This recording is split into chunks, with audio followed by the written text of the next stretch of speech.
어디서? 예루살렘에서. 예루살렘이 멸망하는 것을 보면서 예레미야가 애통하는 마음으로 적은 것이 예레미야 애가겠지요. 예레미야 애가, 그러니까 예레미야는 지금 무대 A인 예루살렘에 있다라고 기억하시고 무대 B에 있는 사람들을 오늘 본격적으로 만나볼 거예요. 무대 A와 무대 B가 나누어진 상황은, 배경은 어떻게 되죠? 시기. 네? 그렇죠. 그거를 이제 우리가 말로 설명할 수 있어야지.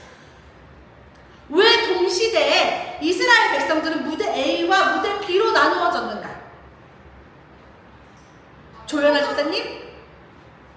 자신있게 말해볼까요? 왜 동시대에 이스라엘 백성들은 무대 A에, 무대 B에 이렇게 나누어져 지금 있는가? 조연아 집사님이 지목해주세요. 지목해주세요. 아는 사람 저 뒤에 있잖아. 이현자매, 왜 그 시대에 이스라엘의 무대 A와 무대 B로 나누어져 있을까요? 바벨론이 침공해서 1차고 그 남아있는 가난한 자들 빼고 끌고 가기 때문에. 어디로? 바벨론.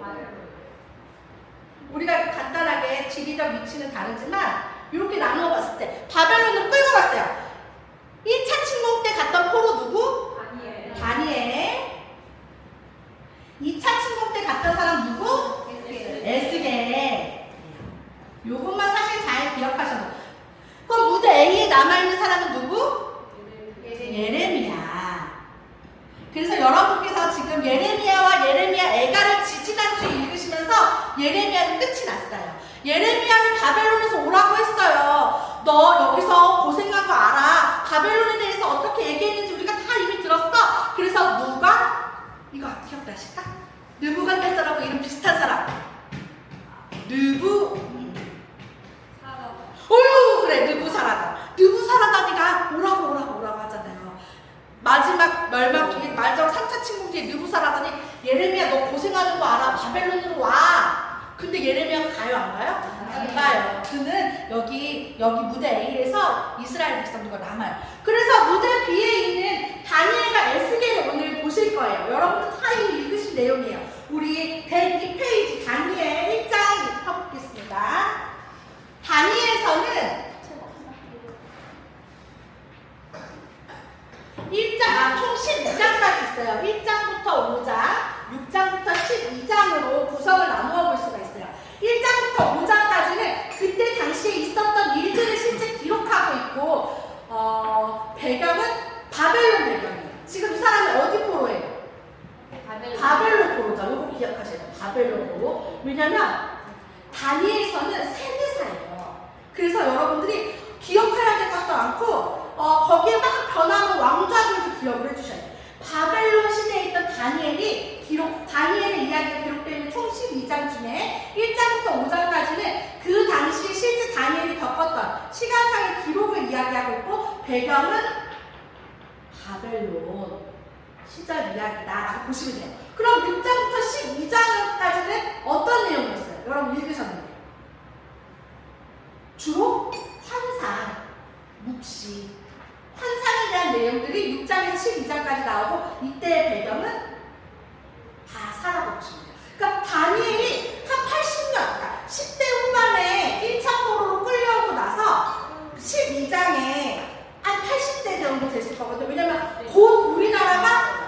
곧 이스라엘 백성이 다시 예루살렘으로 가는 게 얼마 남지 않았다라는 것을 다니엘이 느꼈으니까. 그런데 하나님이 몇 년 뒤에 이스라엘 백성들을 다시 보내신다. 70년. 그러니까 다니엘이 10대 후반쯤 와서 조만간 다시 이스라엘 백성들이 돌아간다 하니까 70년 정도의 시간이 얼추 지났다고 보면 다니엘의 나이가 이미 80대가 넘었을 때쯤 12장이 기록되었다고 볼 수 있잖아요. 그래서 그때 당시에는 다니엘이 바벨론의 포로가 아니라 바사, 지금은 그 페르시아의 고관으로 있었던 시대적 배경이 있구나라는 것을 여러분들이 찾아보실 수 있어요.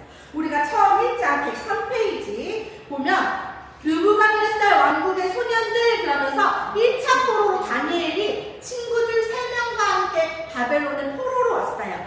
다니엘과 함께 온 친구들의 이름이 뭐였대요? 아사랴, 그렇겠죠. 근데 네 사람의 이름을 자기네 나라식으로 바꿨대요. 그렇죠? 벨드사살, 사드락, 아벤느고, 또 누구야? 메사. 이렇게 해가지고 네 명의 이름을 바꿨어요. 하지만 그들이 뜻을 정했어요. 왕궁에서 바벨론 왕궁에서 그 사람들에게 먹으라고 준 음식들을 그들이 어떻게 했대요? 8절에 뜻을 정하여. 왜냐면 다니엘 친구들도 알고 있었거든요. 나는 이스라엘 백성이다. 나는 하나님의 자녀다. 그래서 부정한 것을 먹을 수 없다. 이것을 바로 알고 있었던 다니엘과 친구들은 어떻게 했대요? 뜻을 정하여. 자기네들이 누군지 정확히 정체감을 알고 있던 그들은 어떻게 했냐면 먹지 않겠어요 라고 얘기했어요. 뜻을 정하여라는 것은 그들이 자기가 누군지를 반드시 바로 알고 있었다는 뜻이에요. 포로인데 뭐. 아유, 내가 여기서 이스라엘에서는 귀족 자녀였어도 여기 오면 포로인데 그래 저 사람들 눈에나 잘 보여서 그냥 죽지나 하고 살아야지가 아니라 나는 하나님의 거룩한 백성이다를 포로이지만 다니엘과 친구들은 바로 알고 있었던 거예요. 그래서 그들이 먹지 않고 채식만 먹었어요. 그런데 그 다음에 넘어가면 여러분들 잘 아시는 내용처럼 14절에 그들의 얼굴이, 그러니까 여러분 여기서 보시면 알 수 있어요. 다니엘만 채식했어요? 다니엘과 친구들이 함께 채식을 했어요? 함께 채식했어요. 다니엘만 채식했다라고 생각할 수가 있는데 다니엘과 친구들이 함께 뜻을 정하여, 그 공동체는 하나님을 바로 아는 그 공동체는 뜻을 정하여 그들의 뜻, 하나님 앞에 범죄하지 않기 위해서 정해진 음식을 마다하고 자신들이 원하는 채식을 먹고 더 얼굴이 좋아졌대요. 그 뒤부터, 그러면 여기 21절에 나왔어요. 1장 21절의 힌트가 다니엘은 고레스 왕 원년까지 있으니라. 고레스 왕은 어느 나라 사람이죠? 바사. 고레스 왕 원년 바사까지 다니엘이 활동했다는 거예요. 그것을 1장 21절에 그 힌트를 주고 있어요. 그 뒤에 유명한 느부갓네살의 신상꿈이 나와요. 신상꿈 107페이지. 느부갓네살이 꿈을 꿨는데 이게 너무 찝찝해. 이거 꼭 알고 싶어. 그런데 아무도 풀어주질 않아요. 그래서 그 사람들은 아니 임금님 꿈이 뭔지 얘기를 해줘야지 우리가 풀어주죠. 느부갓네살이 그것도 니네가 맞춰야지. 이상한 사람이야. 그것도 니네가 맞춰야지. 그랬더니 그럼 맞출 수 없을 텐데. 그때 느부갓네살이 화가 나가지고 야 싹 죽여. 싹 죽여 하고 있는 찰나에 다니엘이 잠깐만요. 조금만 시간을 줘보세요. 조금만. 그래서 기도했어요. 하나님께서 다니엘에게 지혜를 주셔서 느부갓네살이 말하지 않았지만 느부갓네살이 어떤 꿈을 꾸었는지 알게 하셨고 그 꿈의 해석도 보여주셨어요. 그 그림이 107페이지에 있는 신상꿈이에요. 신상꿈. 한번 그림을 보시면 머리는 금이요. 그쵸? 그리고 가슴, 팔, 은, 그리고 허리부터는 놋, 다리 종아리는 철, 다른 철과 진흙으로 된 신상이 있었는데 그 신상을 어떤 돌이 툭 튀어나와서 와닥닥닥닥닥 깼다라는 거예요. 느부갓네살의 신상이. 그래서 이게 뭘까 하고 다니엘이 해석해 주는데 여러분들 107페이지에 보신 것처럼 그것은 각각 앞으로 일어날 나라들을 이야기하고 있어요. 지금 다니엘이 서 있는 이 땅 바벨론은 어디예요? 머리, 금인 머리예요. 그쵸? 그런데 하나님께서 앞에 예레미야를 통해서도 누누이 말씀하셨잖아요. 바벨론 너도 망해. 네가 지금은 위대한 왕 같지? 너도 망해. 너는 그냥 내가 쓰는 심판의 도구일 뿐이야. 결국에 정말로 바벨론 뒤에 어떤 나라가 일어난대요? 바사, 헬라, 로마 제국 이후에 이런 나라들이 일어날 거래요. 이게 우리 조금 더 자세히 그림을 보시면 몇 페이지에 있냐?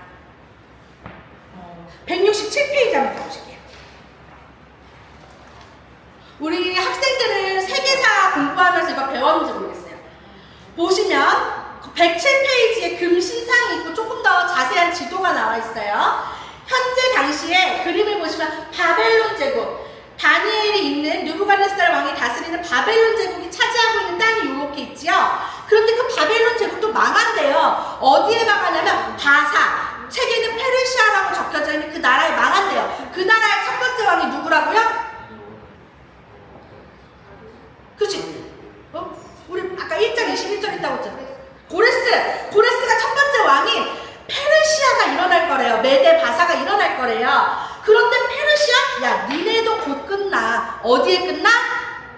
헬라에 끝나. 헬라 하면 생각나는 대왕이 있었으니 네 글자. 알렉산더라는 어마무시한 대왕이 일어나서 헬라 제국을 세울 거예요. 이 헬라 제국이 엄청난 큰일이라는 걸 우리 신약에 다시 한번 얘기해 드릴게요. 헬라 제국이 엄청났지만 와 사람이 영원하지 못해요. 알렉산더가 갑자기 죽어요. 그렇게 되면서 어떻게 돼요? 알렉산더의 4명의 신하가 그 나라를 다 각기 찢어 가져가요. 2명은 조금 더 세력을 강하게 키웠고 2명은 조금 세력이 약했어. 그래서 강한 세력 2개가 있으니 밑에 보시면 어디랑 어디래요? 그쵸? 셀레우코스, 포톨레마이오스 이름도 어려워. 이 2개, 총 4개로 찢어지는데 힘을 크게 나타내는 왕조 2개가 이렇게 나타낼 거고 얘네 다음에 어디가 나온다? 신약시대의 배경인 로마가 나온다. 이것을 이미 느부갓네살 왕에게 하나님께서 보여주신 거예요. 이렇게 하면서 느부갓네살의 인정을 받고 승승장구하던 다니엘과 세 친구들 이야기가 쭉 나오는데 문제는 느부갓네살도 오래가지 못하죠. 느부갓네살이 죽고 나서 그 이후에도 다니엘은 쭉 바벨론 왕에 있어요. 바벨론 왕궁에서 일을 하고 있어요. 근데 문제는 여기 왕조를 좀 보셔야 돼요. 페이지는 다니엘서 5장 펴보시고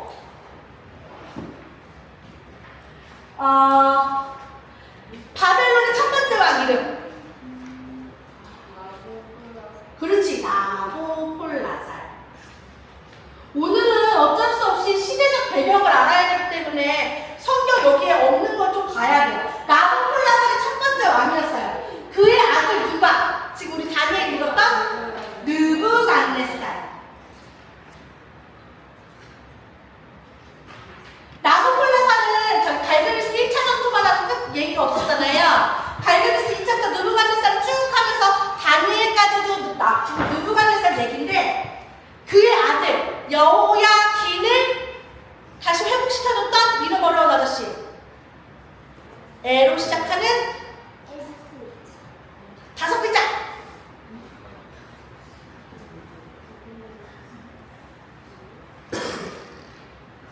이 사람 이름 참 안 외워져. 에윌 무노다.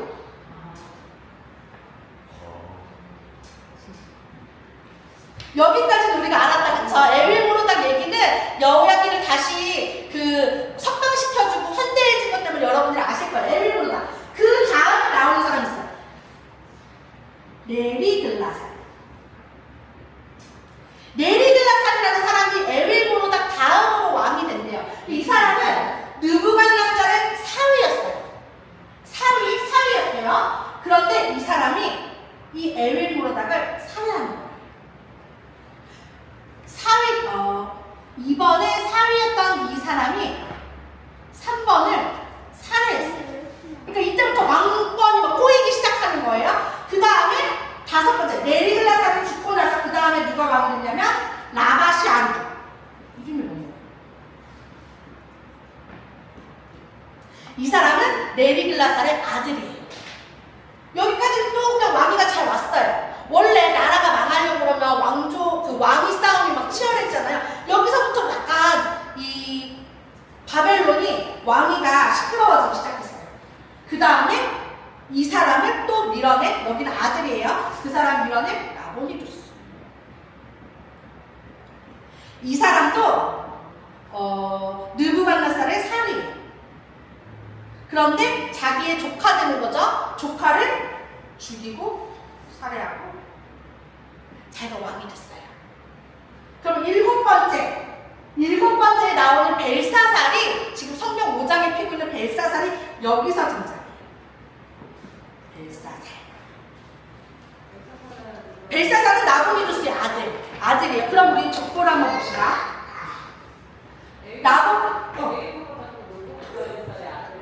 네, 여기 아들. 그러니까 여기까지 쭉 잘 내려오다가 네리글라살이 사위인데, 느부갓네살의 사위인데 얘가 자기 처남을 친 거예요.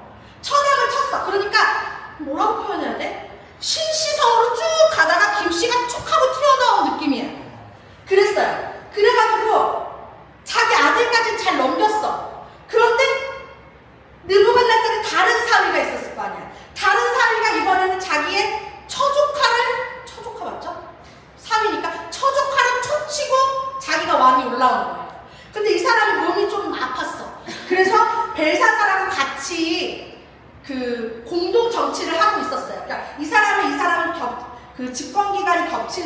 여튼 그래서 여러분들 5장에 보시는 벨사살은 한마디로 말하면 느부갓네살은 누구예요?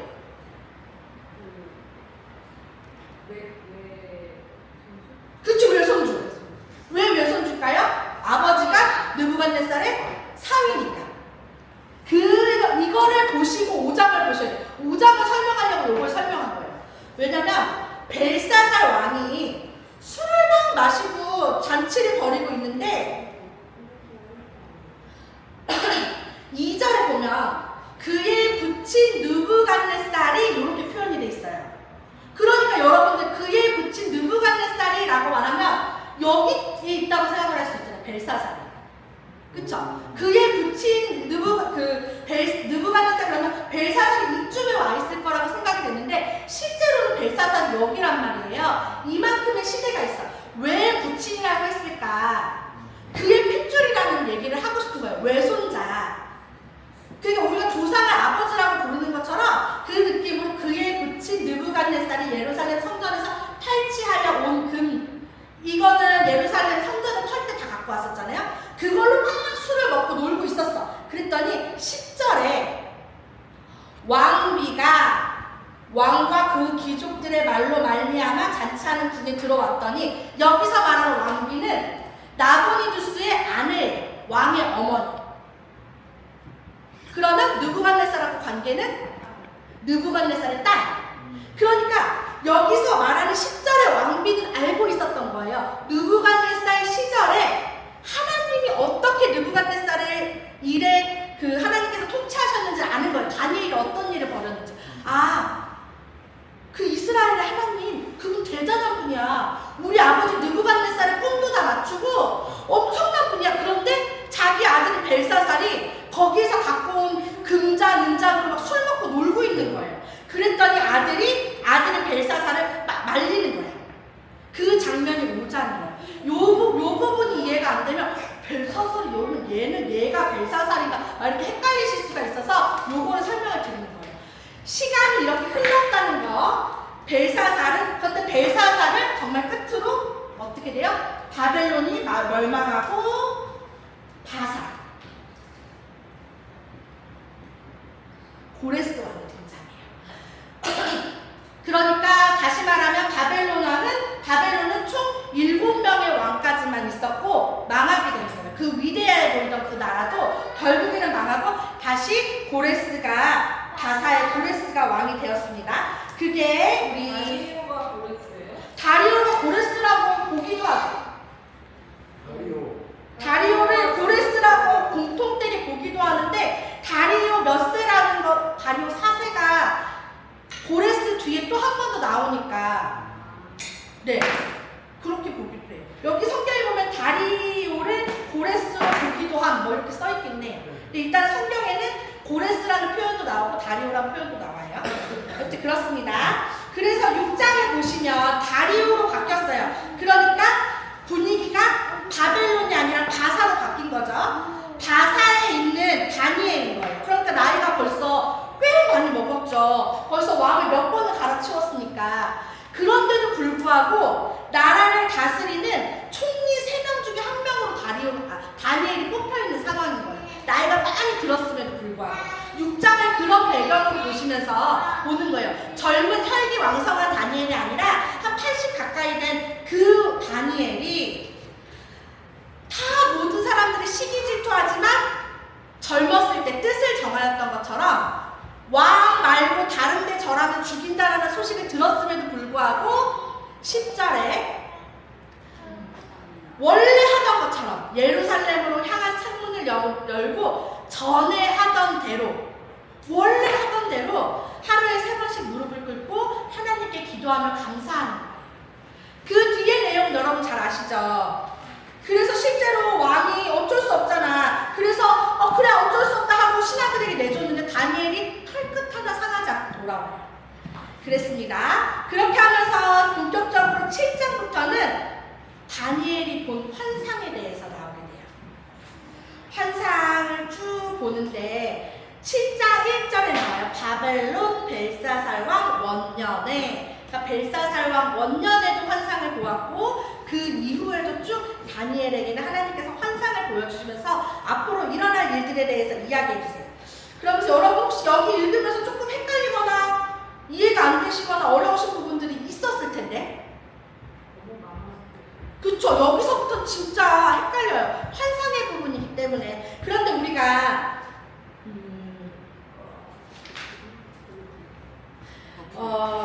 9장 넘어가면은 이런 표현들이 계속 나와요. 뭐 71회, 뭐 7일에, 62일에 이런 부분들 계속 숫자 가지고 얘기하는 부분들이 많은데, 우리는 어차피 이게 신학자가 아니고 신학자들마다도 다 이야기하는 것이 조금씩 다르기 때문에 이것을 숫자로 7 곱하기 77, 7에 49, 490 이렇게 굳이 계산하는 것 때문에 시험 내지 마시고, 하나님이 정하신 때가 있구나 라고만 기억하고 넘어갔으면 좋겠어요.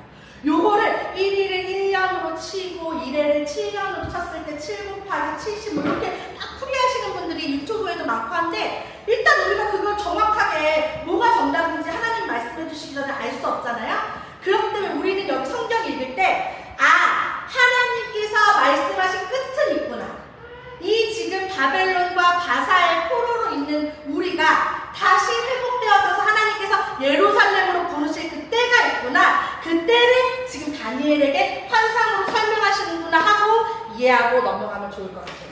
이렇게 해서 다니엘은 끝을 내고요. 그리고 에스겔로 넘어가 보겠습니다. 여러분 지금 이번 주 에스겔 계속 읽고 계신데, 에스겔은 몇 차포로?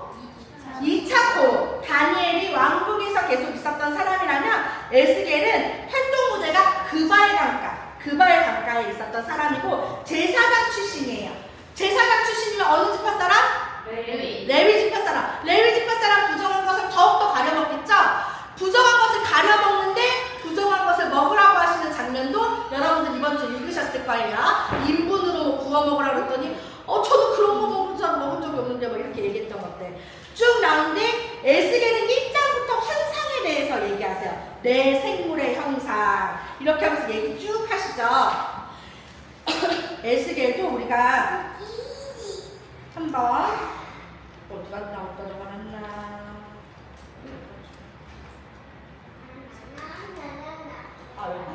에스겔도 구성을 한번 정리하고 갈게요. 에스겔은 어렵지는 않아요. 환상이 좀 많이 나오긴 하는데 1장부터 24장까지는 예루살렘은 반드시 멸망한다. 벌써 예레미야 애가 끝났는데 멸망한 거 아닌가요? 아니요. 왜 아니요라고 말하셨죠? 머리에 있는 걸 끄집어내야 돼.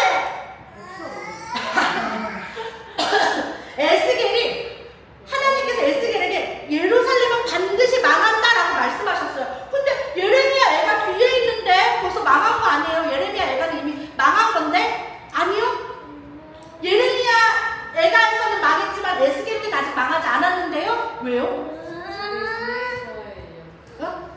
무대 뒤에서의 무대 뒤에서 얘기. 그쵸? 맞아. 포로로 끌려가 있는 상황이잖아요. 무대 뒤에서 아직 3차 침공이 오기 전이잖아요. 2차 침공 때 끌려갔으니까. 에스겔은 2차 침공 때 끌려갔고 아직 3차 침공이 오기 전 상황인 거예요. 지금 1장부터 24장은 예루살렘 반드시 망한다? 그런데 우리가 성경 읽으면서 봤더니 바벨론 땅에서도 헛소리하는 애들이 있어. 아니야, 안 망해. 예레미야가 바벨론 가면은 집 짓고 농사 짓고 거기서 먹고 살려고 해서 70년 동안 아니야, 근데 걔 헛소리 하는 거야. 우리 곧 돌아가. 여기서 집을 짓기는 무슨 집을 지어? 우리 곧 돌아갈 건데. 그렇게 말하는 애들이 있을 거야. 그런데 걔네들 다 내가 보낸 애들 아니야. 이런 말씀을 지난주에 다 읽으셨을 거예요. 그리고 25장부터 32장까지는 이방 나라도 망한다. 여러분 이제는 선지서를 쭉 읽으셨으니까 이 흐름들을 아세요. 하나님이 처음에는 이스라엘을 향해서 말씀하세요. 이스라엘, 너희들이 가증한 짓 했지, 음란한 짓 했지, 너희들 다른 데 가서 우상 섬겼지, 내가 다시는 너희들 보고 싶지 않아. 하지만 이 나라를, 이스라엘을 괴롭히는 너희 열방들, 너희들도 똑같아. 너희들도 망한다. 이게 계속 선지서에 나오는 패턴이잖아요. 그것처럼 25장부터 32장까지는 너희도 망한다. 이방 너희들도 망한다. 라고 말씀을 하세요. 우리 이번 주는 24장까지 읽고 오셨을 텐데 25장부터는 그렇게 있고 33장부터 48장까지는 여러분들 잘 아시는 얘기 중에 마른 뼈에게 생기를 주어서 군대를 만드시고 그게 다시 회복되어져 나가는 예루살렘 회복, 성전 재건, 요 얘기로 구성이 되었어요. 에스겔. 그래서 여러분들 읽으실 때 지금 여기까지 읽으셨어요. 예루살렘에 대해서 하나님께서 얼마나 직접적으로 말씀하시는지, 예레미야하고 비교되지 않을 정도로 에스겔에서는 하나님께서 예루살렘 너희 이거 잘못했고 이거 잘못했고 이거 잘못했고, 야 우리 수요일에 읽었어요. 이상철 이현자매랑 와가지고 읽었는데, 야 버려져 있는 애 사랑해가지고 왕후처럼 만들어줬더니 네가 다른 데 가서 어떻게 그럴 수 있어 막 표현하실 정도로 하나님께서 예루살렘에 대한 말씀을 쭉 하세요. 그렇지만 내가 때가 되면 너희들을 다시 모을 거야. 그래서 다시 회복시키실 거고, 예루살렘 침공으로 인해서 무너져 버렸던 그 성전 내가 다시 회복시킨다. 성전 재건이 될 것을 얘기하시면서 이번 주 성경 퀴즈에 나가는 거 있죠. 성전 재건에 대한 환상을 에스겔을 데리고 직접 예루살렘으로 가셔서 쭉 보여주세요. 여기는 이렇게, 여기는 측량줄을 내서 이렇게 담으로 경계석을 만들고 이렇게 지어질 거야, 이렇게 재건될 거야 하는 모습을 하나님께서 에스겔을 통해서 다시 보여주십니다. 하나님께서는 이렇게 다니엘과 에스겔을 통해서 무대 비에서 계속 끊임없이 말씀하세요. 에스겔은 예레미야와 마찬가지로 많은 환상을 보았고 특히나 행동 예언을 열심히 했던 사람이에요. 오른쪽으로 며칠 누워있고 또 왼쪽으로 며칠 누워있고 말을 못하게 입을 막으시고, 그리고 끝내 여기서 말씀하셨던 예루살렘이 멸망하던 그 해에 자신의 아내가 죽음으로 말미암아 정말 하나님이 아파하시는 마음을 에스겔을 통해서 보여주세요. 그 삶을 살았던 다니엘과 에스겔이 무대 비에 있었어요. 여러분께서 이번 주에 돌아가셔서 요즘 주일에 성경 읽기를 하지 않아요. 그러니까 주일 목까지 여러분들 오늘 22일, 자 에스겔 27장이니까 여기죠. 지금 두로에 대한 심판 예언 쭉 읽으시고, 이거 읽고 나면 여러분 어디로 가냐면 다시 한번 이제 역사상의 성격을 띠는 역대하로 들어갈 거예요. 그 전까지 요 부분 잘 정리하시고 밀린 부분 없이 잘 읽고 다음 주에 모이도록 하겠습니다. 우리 영목사님 나와주셔서 마무리하도록 하겠습니다.